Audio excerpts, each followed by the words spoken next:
नमस्कार दोस्तों, welcome to जी के स्किल। यह हमारे साइंस के 1000 क्वेश्चन का पार्ट 2 है। तो चलिए शुरू करते हैं। कोशिका का अध्ययन क्या कहलाता है? Option number D, cytology. कोशिका जीवन की मौलिक इकाई है। रॉबर्ट हुक कोशिका विज्ञान के जनक कहलाते हैं। रॉबर्ट हुक ने कोशिकाओं को किस में देखा था? ऑप्शन नंबर ए, पतली कॉर्क के टुकड़े में। रॉबर्ट हुक ने 1665 ईस्वी में माइक्रोस्कोप की सहायता से पतले कॉर्क के टुकड़े में कोशिका, जो कि एक मृत कोशिका थी, के अस्तित्व की खोज की थी और यह पहले वैज्ञानिक थे कोशिका की खोज करने वाले। कोशिका का ऊर्जा ग्रह या पावर हाउस किसे कहते हैं? ऑप्शन नंबर ए, माइटोकॉन्ड्रिया। माइटोकॉन्ड्रिया एटीपी के रूप में ऊर्जा का निर्माण करती है। इसमें अपने स्वयं का डीएनए पाया जाता है। इसकी खोज अल्टमैन ने की थी और इसका नामकरण किया था सी वेंडा ने। पौधे की कोशिका भित्ति किससे बनी होती है? Option number B, cellulose. कोशिका भित्ति कोशिका की बाहरी परत है जो ग्लूकोज के बहुलक सेलुलोज से बनी होती है। कोशिका भित्ति केवल पादप कोशिकाओं में पाई जाती है। अंतःप्राद्रव्य जालिका किसकी उपस्थिति के कारण खुरदरी होती है? Option number B, ribosome. अंतःप्राद्रव्य जालिका राइबोसोम की उपस्थिति के कारण खुरदरी होती है। अंतःप्राद्रव्य जालिका प्रोटीन संश्लेषण, लिपिड के संग्रह आदि के सहायक होती है। कोशिका के केंद्रक में कौन सा तरल पदार्थ पाया जाता है? ऑप्शन नंबर बी, केंद्रक द्रव्य। न्यूक्लियोप्लाज्म केंद्रक द्रव्य कोशिका के केंद्रक में पाया जाने वाला पदार्थ है।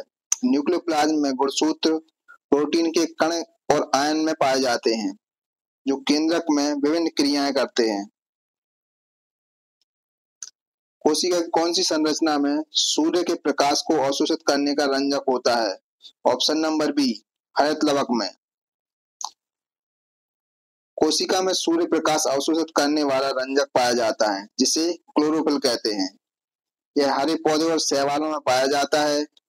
इसे कोशिका की रसोई भी कहते हैं क्योंकि यह प्रकाश संश्लेषण में भाग लेते हैं। पादप कोशिका तथा जंतु कोशिका किस उपस्थिति के कारण भिन्न होती हैं? ऑप्शन नंबर डी, हरित लवक।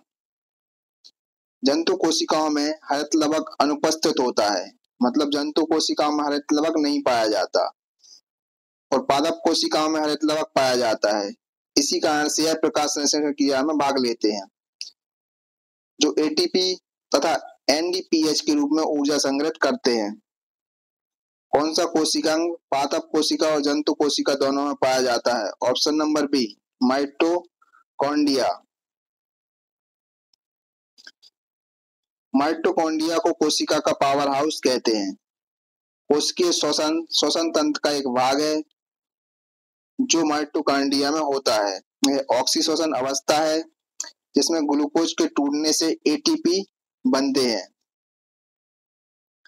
समान कोशिकाओं के समूह को उनके कार्य के अनुसार क्या कहते हैं? ऊतक। ऊतक एक कोशिकीय संगठन है जो कोशिका तथा अंगों के स्तर पर अलग रहता है। ऊतकों के अध्ययन को हिस्टोलॉजी कहते हैं। कवकों के अध्ययन को क्या कहते हैं? Option number C, mycology. Pier Antonio Micheli को कवकों का आधुनिक जनक कहा जाता है। कवक एक क्रिप्टोगैम्स पौधे हैं जो मृतोजीवी होते हैं। एडवर्ड जेनर निम्न में से किससे संबंधित है? ऑप्शन नंबर बी, चेचक। एडवर्ड जेनर अंग्रेजी चिकित्सक और वैज्ञानिक थे। एडवर्ड जेनर ने चेचक के टीके की खोज की थी और यह दुनिया का पहला टीका था। प्लेग किसके द्वारा फैलता है? ऑप्शन नंबर डी, जीवाणु। प्लेग एक जीवाणु जनित रोग है। प्लेग जीवाणु एरिस्नेस पेस्ट द्वारा फैलता है। यह सामान्यतः छोटे स्तनधारियों में मक्खियों द्वारा प्रसारित होता है। राइजोबियम एक प्रकार का खालिस्तान जीवाणु है। ऑप्शन नंबर ए, सहजीवी जीवाणु। राइजोबियम एक सहजीवी नाइट्रोजन स्थिरीकारक जीवाणु है। मुख्यतः दलहनी पौधों में पाया जाता है जैसे मटर, बीन्स और मूंग। पौधों में प्रोटीन संश्लेषण में नाइट्रोजन तत्व का उपयोग किया जाता है? कवक के द्वारा कौन सा रोग फैलता है? Option number A ringworm. Ringworm एक कवक जनित रोग है। यह स्किन को प्रभावित करता है, जिसे डर्मेटोफाइटोसिस कहते हैं। कवक परजीवी संक्रमण की तरह केराटिन को खाता है। त्वचा, बाल तथा नाखून की बाहरी परत पर होता है। वायरस का अध्ययन क्या कहलाता है? विषाणु विज्ञान। सूक्ष्म सूक्ष्म जीव विज्ञान के जनक कौन है? ऑप्शन नंबर ए लियोनहॉक। लियोनहॉक ने सर्वप्रथम जीवित कोशिका जीवाणु की खोज की थी। किस वैज्ञानिक ने पेनिसिलिन की खोज की? Alexander Fleming. कवकों द्वारा उत्पन्न प्रतिजैविक पेनिसिलिन की खोज अलेक्जेंडर फ्लेमिंग ने की थी। फंगी जगत के बहुत जीवों की कोशिका भित्ति होती है। मतलब कवक की कोशिका भित्ति किसकी बनी होती है? ऑप्शन नंबर सी काइटन की। कवक या फंगस की कोशिका भित्तियां काइटन कहलाने वाली एक कठोर जटिल शर्करा से बनी होती हैं। काइटिन ग्लूकोज व्युत्पन्न एवं एसिटाइल ग्लूको सेमाइन का वृहद श्रृंखला बहुलक है। दूध के वितरण से पूर्व उसके स्थायीकरण हेतु कौन सा ताप उपचार किया जाता है? पाश्चुरीकरण। पाश्चुरीकरण एक प्रक्रिया है जिसमें दूध को 70 डिग्री सेल्सियस पर 15 सेकंड के लिए गर्म किया जाता है। पाश्चुरीकरण प्रक्रिया की खोज लुईस पास्चर ने 1864 में की थी। किसके कारण दूध ग्रीष्म काल में फ्रिज से बाहर रखने पर खट्टा हो जाता है? लैक्टोज एसिड में लैक्टोज शर्करा का रूपांतरण होने के कारण। जीवाणुओं की खोज किसने की थी? एंटोनियो वॉन लियोनहॉक ने। जीवाणु प्रोकैरियोटिक सूक्ष्म जीव है। इसके आविष्कारक हैं लियोनहॉक। उन्हें सूक्ष्म जीव विज्ञान का जनक भी कहा जाता है। अर्ली ब्लाइट रोग किसमें होता है? ऑप्शन नंबर डी आलू में। अर्ली ब्लाइट रोग आलू में होता है। यह रोग कवक अल्टरनेरिया सोलानी द्वारा फैलता है। इसके प्रभाव से आलू की वृद्धि कम होती है। रेड रोट रोग किसमें पाया जाता है? गन्ना में। रेड रोट रोग गन्ने में होता है। इसमें गन्ने की पत्तियां गिर जाती हैं या सिकुड़ जाती हैं या पीली पड़ जाती हैं। मुख्यतः यह तने में होता है। यह एक कवक जनित रोग है। कवक जो पेड़ की छाल पर वृद्धि करते हैं। Option number C कॉर्टिकोलोकस।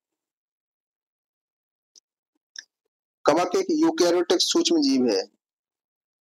यह अप्रकाश संश्लेषी और कोशिका भित्ति से घिरा होता है। कॉर्टिकोलोकस कवक पेड़ों की छाल में वृद्धि करते हैं। कौन सा जीव वायु प्रदूषण का पर्यवेक्षक होता है? ऑप्शन नंबर ए लाइकेन। लाइकेन एक ऐसा जीव है जो शैवाल तथा कवक के सहजीवी संबंधों से बनता है। इसका उपयोग वायु प्रदूषक संकेतक के रूप में मुख्यतः सल्फर डाइऑक्साइड की सांद्रता को मापने के लिए किया जाता है। हम इसे वायु प्रदूषण प्राकृतिक संकेतक भी कहते हैं। कौन सा जीव अल्कोहल के क्रमण के लिए उत्तरदायी है? Option number D yeast. Alcohol क्रमण एक जैविक प्रक्रिया है। शर्करा जैसे ग्लूकोज अल्कोहल में परिवर्तित होता है। यह प्रक्रिया ईस्ट की उपस्थिति में संपन्न होती है। लाइकेन किन दो प्रजातियों के मध्य संबंधित है? कवक और शैवाल। Option number D. लाइकेन शैवाल और कवक के सहजीवन से विकसित होकर बना एक यौगिक है।